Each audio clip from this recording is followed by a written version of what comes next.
Hey everyone, my dear fishing friends. Welcome back to the channel, your go-to spot for all things angling.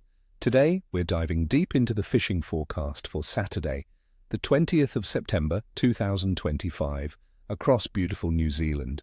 I'm telling you, this day is shaping up to be something special. Why? Because after a long winter, our waters are finally waking up, and the fish, my friends, are getting hungry. Stick around because I've got some practical, actionable advice that could just land you that trophy catch. This specific day brings a unique blend of stable, mild weather and the very beginnings of that aggressive spring bite, making it an intriguing day on the water. Let's talk about what's biting and how to catch them. For our freshwater enthusiasts, the trout season is kicking into gear, and we've got some great opportunities. First up, rainbow trout and brown trout in the lakes and rivers. Spring means these beauties are shaking off their post-spawning lethargy and looking to pack on weight. Where to find them? Look for them in shallower waters, especially around lake edges, river mouths, and the slower-flowing sections of streams where baitfish are starting to congregate. The slightly rising water temperature encourages them to move out of the deeper, colder zones. For tackle, a light spinning rod with small, brightly colored lures like a 5-gram Toby or a soft plastic grub can be incredibly effective. For fly anglers, weighted nymphs or small streamers are your best bet, especially if you're targeting those late spawning rainbows in the tributaries. Try a woolly bugger in olive or black, size 10 or 12.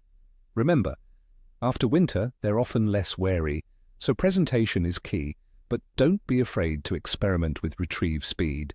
Now for those hitting the saltwater, get ready for some exciting action with snapper. September is when the snapper start to emerge from their winter hideouts, moving into shallower, warmer waters closer to shore. In areas like Auckland and Bream Bay, there's already chatter about workups with pilchards driving the food chain into full flight. This means actively feeding fish. Search for them around rocky reefs, mussel beds, and even sandy patches close to structure in depths of 5 to 20 meters. A simple ledger rig with a fresh pilchard, squid, or even a paddle tail, soft plastic jig will do the trick.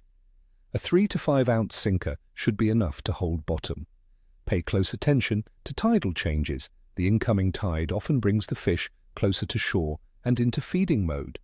Let's break down the conditions for Saturday, the 20th of September 2025. The weather across New Zealand looks quite settled. We're expecting daytime temperatures around 59 degrees Fahrenheit or 15 degrees Celsius, dropping to about 48 degrees Fahrenheit or 9 degrees Celsius overnight. Crucially, there's almost zero chance of rain, which is always a bonus for a comfortable day on the water. Winds will be generally light and variable, shifting from a southerly direction in the morning to northeast and then westerly later in the day, mostly around 3 to 7 miles per hour. This stable weather with minimal precipitation and light winds means atmospheric pressure should be relatively stable, which is usually a good sign for fish activity.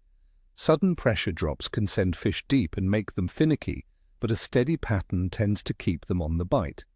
Regarding water temperature, we're seeing average sea temperatures around 15 degrees Celsius or 59 degrees Fahrenheit in places like Auckland, with a range of 13.8 to 16.2 degrees Celsius. In general, New Zealand's waters are still cool but slowly warming. This warming trend is a key driver for increased fish activity, pushing them out of their winter sluggishness and into active feeding. Even a slight increase of 1 or 2 degrees can make a significant difference in a fish's metabolism and willingness to feed. Now for the moon phase. On the 20th of September 2025, we'll be under a waning crescent moon with only 1 to 2.7% illumination.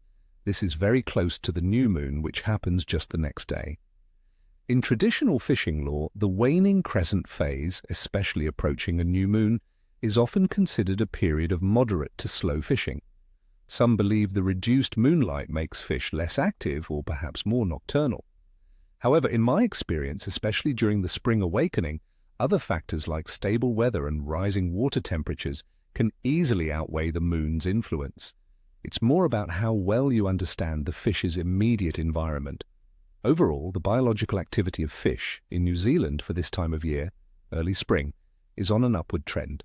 Trout are becoming more active after spawning, and saltwater species like snapper and kahawai are moving closer to shore and feeding aggressively as baitfish become more abundant. Considering all these factors, my forecast for the bite on Saturday, the 20th of September 2025, is good tiude. We have stable, mild weather, rising water temperatures, and fish emerging from their winter dormancy with a renewed appetite. This combination points towards a promising day for anglers who know where to look and what to use. So, my friends, that's the lowdown for the 20th of September. I wish you all bent rods and screaming reels. May your lines be tight and your catches plentiful. Ni hio ni cheshui, as they say in some parts. Don't forget to hit that subscribe button if you haven't already, smash that like button if you found this helpful, and definitely leave a comment below. What are your fishing plans for this weekend? What's your secret weapon for spring trout or snapper? I love hearing your stories and tips. Tight lines, and I'll catch you on the next one.